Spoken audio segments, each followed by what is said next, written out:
السلام علیکم ورحمۃ اللہ وبرکاتہ۔ بسم اللہ الرحمن الرحیم۔ الحمد للہ، تمام تعریفیں اس اللہ کے لیے ہیں جس نے والدین کو ہمارے لیے محبت، قربانی اور شفقت کا بہترین نمونہ بنایا۔ وہ والدین جنہوں نے ہمیں اپنے راتوں کی نیندیں قربان کر کے پروان چڑھایا، ہماری ہر ضرورت کو اپنے خواہشات پر ترجیح دی اور ہمیں زندگی کی مشکلات سے بچایا۔ آج ہم والدین کے ان عظیم حقوق کے بارے میں بات کریں گے جنہیں اللہ اور اس کے رسول صلی اللہ علیہ وسلم نے ہم پر فرض قرار دیا۔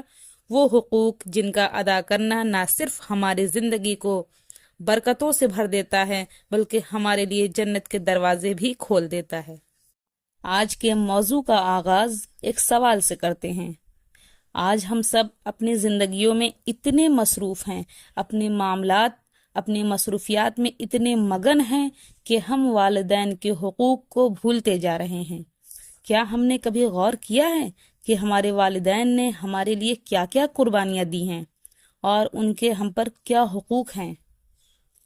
پیارے بھائیوں اور بہنوں، والدین کے حقوق کا موضوع نہایت اہم اور وسیع ہے۔ اس کی اہمیت ہمیں قرآن و حدیث میں ملتی ہے، جہاں اللہ تعالیٰ نے اور نبی کریم صلی اللہ علیہ وسلم نے والدین کی خدمت اور ان کے حقوق کا حکم دیا ہے۔ آج ہم اسی موضوع پر گفتگو کریں گے، اس امید کے ساتھ کہ ہم سب اپنی ذمہ داریاں بہتر طور پر سمجھیں اور انہیں ادا کریں۔ دنیا میں اگر کوئی رشتہ اصل اور بے غرض محبت کا ہے تو وہ والدین کا ہے۔ یہ وہ لوگ ہیں جو بنا کسی شرط کے ہم سے محبت کرتے ہیں، اپنی خوشی اور اپنے ارمانوں کو ہم پر قربان کر دیتے ہیں، بس اس امید پر کہ ہماری زندگی سکون اور خوشیوں سے بھر جائے۔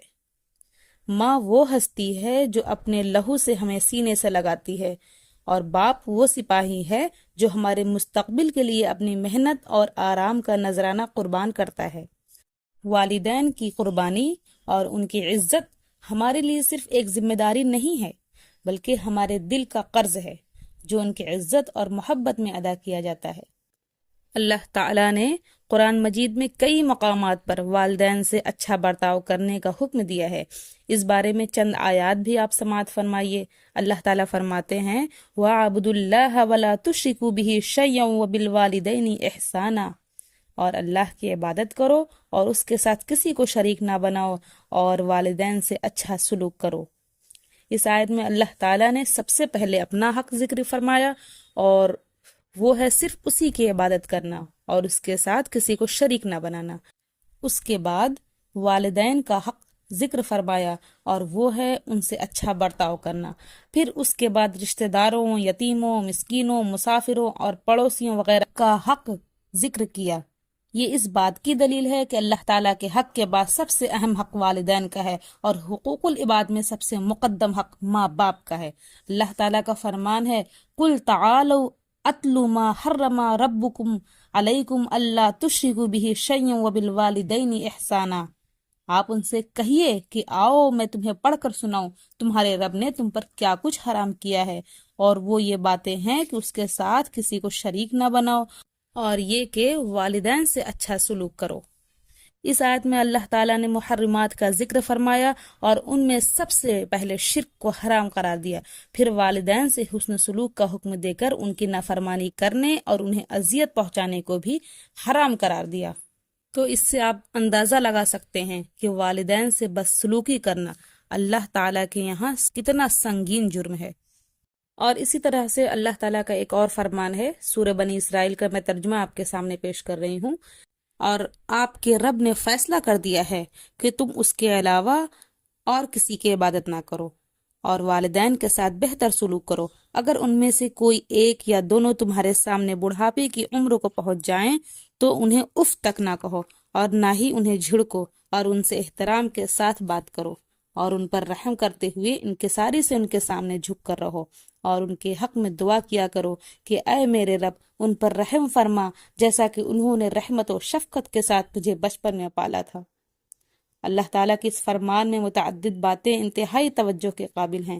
پہلی یہ کہ یہاں بھی اللہ تعالیٰ نے اپنے حق کے فوراً بعد والدین کا حق ذکر فرمایا۔ اس کی وجہ یہ ہے کہ جس طرح سب کا معبود ایک ہی ہے، اسی طرح ہر شخص کا ماں باپ بھی ایک ہی ہوتا ہے، اور یہ ایک بڑی مناسبت ہے والدین کو خالق حقیقی کے ساتھ۔ اسی لیے اللہ تعالیٰ نے والدین کے حقوق کو اپنے حق کے ساتھ ملا کر ذکر کیا، جبکہ مولانا عبد الرحمن کیلانی رحمہ اللہ اس کی توجیح بیان کرتے ہوئے کہتے ہیں کہ قرآن کریم میں اللہ تعالیٰ نے اپنے ذکر کے ساتھ ہی متصلاً والدین سے بہتر سلوک کا ذکر کیوں فرمایا ہے؟ اس کی وجہ یہ ہے کہ ہر چیز کا پروردگار تو رب کائنات ہے، جس نے زمین بنائی، ہوا، پانی، سورج، چاند وغیرہ پیدا کیے، پھر بارش برسائی، اور پھر انسان کے ساری ضروریات زندگی زمین سے وابستہ کر دیں، پھر اس کے بعد انسان کی پرورش کا ظاہری سبب اس کے والدین کو بنایا۔ اور یہ تو ظاہر ہے کہ جس قدر مشکل سے انسان کا بچہ پلتا ہے، کسی جانور کا بچہ اتنی مشکل سے نہیں پلتا۔ ماں راتوں کو جاگ جاگ کر اور بچے کے آرام پر اپنا آرام قربان کرتی ہے، اور باپ بچہ اور اس کی ماں دونوں کے اخراجات برداشت کرتا ہے، پھر اس کی تربیت میں پورا تعاون کرتا ہے، تب جا کر انسان کا بچہ بڑا ہوتا ہے۔ اور یہ حقیقت ہے کہ اگر اللہ تعالیٰ نے والدین کے دل میں اپنی اولاد کے لیے بے پناہ محبت اور ایثار کا جذبہ نہ رکھ دیا ہوتا تو انسان کے بچے کی کبھی تربیت نہ ہو سکتی۔ اب اگر انسان اپنے والدین کو بڑھاپے کی حالت میں بے یار و مددگار چھوڑ دے اور ان کی طرف توجہ نہ کرے یا ان سے گستاخی سے پیش آئے تو اس سے زیادہ بے انصافی اور ظلم اور کیا ہو سکتا ہے؟ اور دوسری یہ کہ اللہ تعالیٰ نے والدین سے حسن سلوک کرنے کا حکم دینے کے بعد فرمایا کہ وہ دونوں یا ان میں سے کوئی ایک جب بڑھاپے کو پہنچ جائے تو تم نے ان کے حق میں 5 باتوں کی پابندی کرنی ہے، اور وہ یہ ہیں۔ پہلی یہ کہ تم نے انہیں اف تک نہیں کہنا، اور اف سے مراد ہر تکلیف دہ اور ناگوار قول و فعل ہے جس سے والدین کو ذہنی یا روحانی اذیت پہنچے، لہٰذا اولاد پر لازم ہے کہ وہ والدین سے نرمی اور اچھے انداز سے بات کرے اور انہیں کوئی بری بات نہ سنائے، حتیٰ کہ اف تک نہ کہے، کیونکہ یہ بھی ہلکے درجے کی گستاخی ہے، اور جب ہلکے درجے کی گستاخی جائز نہیں تو اس سے بڑی گستاخی بھی حرام ہے۔ دوسری یہ کہ تم نے انہیں جھڑکنا بھی نہیں، اور یہ اس لیے کہ والدین کا مزاج بڑھاپے کی وجہ سے عام طور پر چڑچڑا سا ہو جاتا ہے، اور ان کی کسی بات پر اولاد کو غصہ بھی آ سکتا ہے، تو اولاد کو تاکید کی گئی ہے کہ وہ والدین کی باتیں برداشت کرے اور ان کے سامنے الٹی سیدھی باتیں نہ کرے اور انہیں نہ جھڑکے اور نہ ہی ڈانٹ ڈپٹ کرے۔ تیسری یہ کہ والدین سے بات کرو تو ادب اور لحاظ کو ملحوظ خاطر رکھتے ہوئے بات کرو۔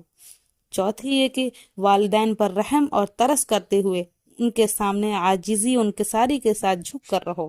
بعض مفسرین کا کہنا ہے جس طرح ایک چڑیا اپنے چوزوں کو اپنے پروں سے ڈھانک لیتی ہے اور ہر طرح سے ان کی حفاظت کرتی ہے، اسی طرح جب اولاد جوان ہو جائے اور والدین بوڑھے ہو جائیں تو وہ ہر دم ان کی حفاظت کرے اور ان کے سامنے نہایت عاجزی اور انکساری کے ساتھ رہے۔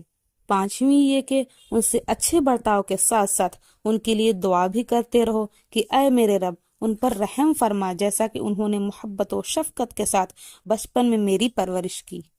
خلاصہ یہ ہے کہ اس آیت کریمہ میں اللہ تعالیٰ نے والدین کے بارے میں کئی احکامات دیے ہیں جن کی پابندی کرنا ہر مسلمان پر لازم۔ والدین کے ساتھ حسن سلوک کرنے کے بہت سارے فضائل ہیں جن کا اگر میں ذکر کرنے لگ جاؤں اسی ویڈیو میں تو یہ ویڈیو بہت لمبی ہو جائے گی، اس لیے میں اسے یہیں پر ختم کرتی ہوں۔ اگلے ویڈیو میں یعنی سیکنڈ پارٹ میں ہم اس ٹاپک کو آگے کنٹینیو رکھیں گے اور بھی ضروری باتیں ڈسکس کریں گے۔ آپ سب سے گزارش ہے کہ اگلا پارٹ ضرور دیکھیے گا۔ انشاءاللہ اگلے ویڈیو میں ملتے ہیں۔ السلام علیکم۔